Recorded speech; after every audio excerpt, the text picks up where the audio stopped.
To all the nominees, welcome, and thank you for your willingness to serve. Now, normally I would use this time to praise the nominees before us for their deep knowledge and understanding of the region or institution where they will serve, their extensive service to our country, and the fine example we expect them to set as representatives of the United States abroad. However, with the exception of Ambassador Goldberg, I have strong concerns about each of these nominees today on this panel, from policy grounds and lack of diplomatic experience to concerns on matters of character. And I hope the nominees can convince me today that my concerns are groundless and mistaken.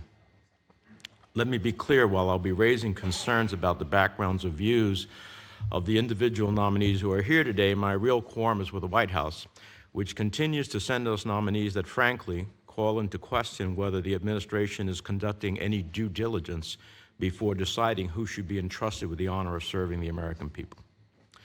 Mr. Bremberg, if confirmed, you will represent the United States at the United Nations mission in Geneva at a time when in some parts of the world, including here in Congress, there is concern about the administration's commitment to multilateral institutions and international organizations and the values they are championing at these forums.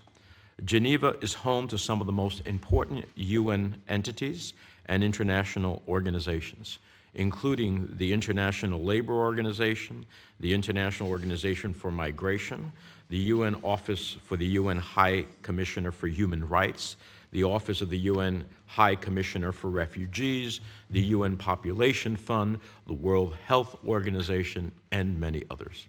If confirmed, you'll be responsible for advancing a wide range of U.S. interests at these organizations. I have no doubt that you have expertise on a number of domestic policy issues, but I have concerns about your nomination to such a prominent diplomatic role, given your lack of experience in international diplomacy and on foreign policy issues more broadly. And in addition, I have serious reservations about your suitability for this position based on some of the domestic policies you've advanced. While at the White House, you were involved in a number of troubling policies, including efforts to restrict access to birth control, to add a citizenship question to the census. You also played a lead role in championing a deregulatory agenda that has repealed measures to protect women's health, retirement security, workplace safety, clean water, and anti-corruption safeguards. If these are the American values you will seek to champion in Geneva, I believe we're in a world of trouble.